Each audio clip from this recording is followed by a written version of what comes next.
பிரணவம் யூடியூப் சேனலை சப்ஸ்கிரைப் செய்து சித்தர்களின் அருளை முழுமையாகப் பெறுங்கள்.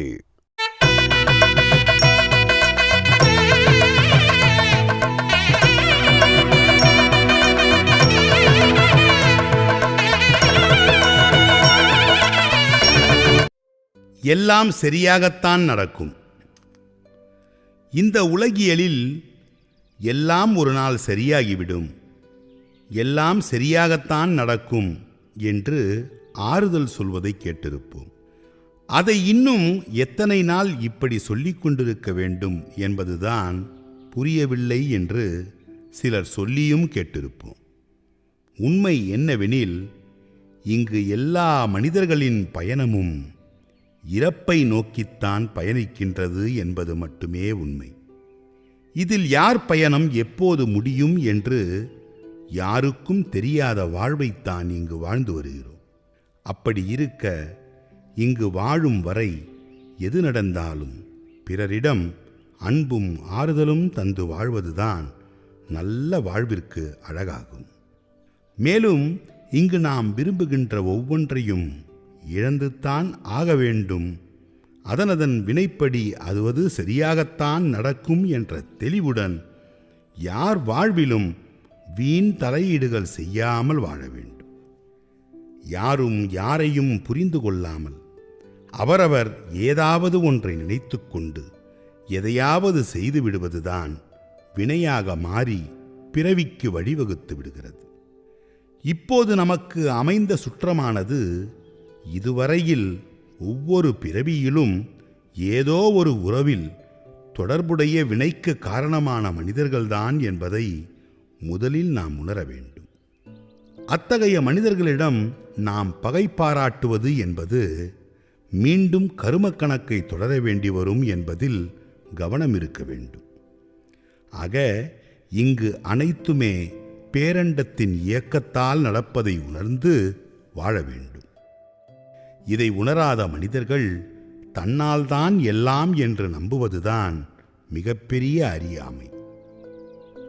இங்கு நம்மை வளர்க்கவும் வளர்ச்சியை தடுக்கவும் நாம் செய்த வினைகளே சுற்றமாக அமைந்திருப்பதால் நம்முடைய அடுத்த முயற்சி என்ன என்பதை அவர்களிடம் பகிர்ந்தால் சில நேரங்களில் நடக்காமல் போகும். அது மட்டுமின்றி பல தடைகளை உருவாக்கும். அது எப்படி உருவாகின்றது எனில், நம்மை சுற்றியுள்ள வினையின் சுற்றமானது அதை வேறு விதமாக சிந்தித்து தடுத்துவிடும். அதுதான் கருமை இயக்கம். ஆக பேரண்ட இயக்கம் நம்மையே பேச வைத்து அதுவே தடுத்தும் விடும். நம்முடைய வாழ்க்கையில் சந்தோஷமும் அமைதியும் வேண்டும் எனில், நாம் செய்யும் செயலை விட நாம் பேசும் வார்த்தையில் கவனமாக இருக்க வேண்டும். நாம் செய்யும் செயலை சிலர் விரும்பி ஏற்பார்கள், சிலர் அதனை மறுப்பார்கள்.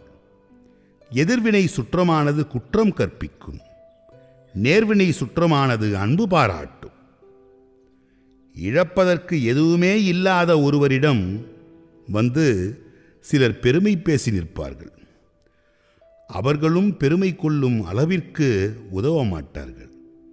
பெருமை பித்து பிடித்தவர்கள் தாங்கள் கடந்து வந்த பாதையை உணராமல் பிறரிடம் அவர்களின் வறுமையை ஏளனம் செய்து எள்ளி நகையாடுவார்கள். ஆடம்பரமாக இருந்தால் போதும் அது மானம் என்று கருதுவார்கள். இப்படி உண்மை உழைப்பின் உன்னதம் அறியாத வினைப்பூச்சிக்கள் தாங்கள் உயர்ந்து விட்டதாக கருதுகின்றனர். இங்கு பணத்தையே குறியாக வைத்து வாழும் மனிதர்களிடம் அன்பின் அடிப்படையாக கொண்டு வாழ்பவர்களின் அருமை புரியாது. எனவே தகுந்த வருமானம் இல்லாத வாழ்க்கையை விட தன்மானம் இல்லாத வாழ்க்கைத்தான் அவமானம் என்று வாழ வேண்டும். இன்று தன்மானத்தை இழந்து வாழும் அடிமை மனிதர்கள்தான் அதிகம் உள்ளனர். இத்தகு சுற்றத்தில் வாழ்ந்து நேர்மையாக உள்ளதை பேசினால் நாம் தான் முதலில் எதிரியாக பார்க்கப்படுவோம். அதுவே அவர்களுக்கு தகுந்த மாதிரி பேசினால் நாம் மரியாதையாக பார்க்கப்படுவோம். ஆக யார் எப்படி வாழ்ந்தாலும் நாம் நம்முடைய வாழ்வை நேர்மையுடன் வாழ வேண்டும். ஆனால் யாரையும் சார்ந்து மட்டும் வாழக்கூடாது. நம்மால் எதை செய்ய முடியுமோ அதை மட்டுமே சொல்ல வேண்டும். எதை சொல்கின்றோமோ நமக்கு எந்த ஆதாயமுமின்றி பிறர் நன்மை கருதி சொல்ல வேண்டும். ஏனெனில் நாம் சொல்லிய வார்த்தைகள்தான் நமக்கான மதிப்பை பெற்றுத்தரும்.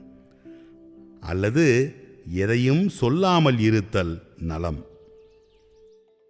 இந்த சுற்றத்தார் பலரும் இங்கு சிலர் வாழும் வரையில் அவர்களை ஏளனமாக வாய்க்கு வந்தபடி வசைபாடுவார்கள். அதுவே அவர்கள் மறைந்த பின்பு அவர் மிகவும் நல்லவர், வல்லவர் என்று புகழாரம் சூட்டுவார்கள். வாழும்போது நன்றி சொல்லத் தெரியாமல், அன்புடன் வாழாமல் புறம் பேசும் கேவலமான குணம் கொண்ட மனிதர்களே அதிகம். உண்மையை உதாசீனப்படுத்துவதும் பொய்யை நம்புவதும் தான் மனமுள்ள மனிதர்களின் வாழ்க்கையாக இருக்கிறது. இங்கு நம்மால் எதுவும் சாதிக்க முடியாது என்று உதாசீனம் செய்தவர்கள், நம்மை திட்டம் போட்டு அவமானப்படுத்தி பார்த்தவர்கள், நம்முடைய தன்மானத்தை இழப்பதற்கு காரணமானவர்கள் என யாராக இருந்தாலும் அவர்களிடம் எதிர்வாதங்கள் செய்யாமல் அனைத்துமே ஊழ்வினையால் தான் நடக்கின்றது என்று எதையும் ஏற்றுக்கொண்டு நமக்கான கடமைகளை உணர்ந்து எங்கு எதில் நாம் விலகி நிற்க வேண்டுமோ அங்கு விலகி நின்று கொள்ள வேண்டும். எந்த சூழ்நிலையிலும் பிறருக்கு தீமை செய்யும் காரியத்தை செய்யாமல் இருக்க வேண்டும். பிற ஆன்மாவின் தேவையறிந்து எந்த எதிர்பார்ப்புமின்றி உதவி கொண்டிருக்க வேண்டும். மற்றபடி வேறு எதற்குமே அஞ்சக்கூடாது. பேரண்டம் எல்லாவற்றையும் சரியாக வழிநடத்தும் என்பதை உணர்ந்து தன்னை உணரும் வாழ்வை வாழ வேண்டும். அதுதான் உண்மையான சாதனை. இத்தகு சாதனை வாழ்விற்கு நாம் பயணப்படும் போது நம்மிடம் எந்த எதிர்பார்ப்புமின்றி நம்முடைய உணர்வை புரிந்து கொண்டு ஊக்கப்படுத்தும் சுற்றத்தை இந்த பேரண்டமே அமைத்து எல்லாவற்றையும் சரியாக நடத்தும். எனவே நமக்கு நினைத்தது எதுவும் நடக்கவில்லையே என்று வருத்தம் கொள்ளக்கூடாது. எது நல்லது என்று நாம் சிந்தித்து இருப்பதை ஏற்றுக்கொண்டு வாழும்போது அதற்கான கால நேரம் வரும். அப்போது கட்டாயம் எல்லாம் சரியாக நடக்கும். கருமம் தீர்க்கப்படும் போது எல்லா வகையான துன்பங்களையும் அனுபவிக்க வேண்டிய சூழ்நிலைகள் வந்தே தீரும். சில பிரிவுகளும் சில இழப்புகளும் நடந்து வேதனை அளிக்கும். அந்த துன்பம்தான் நாம் கேட்டு வந்த வரமும் ஆகும்.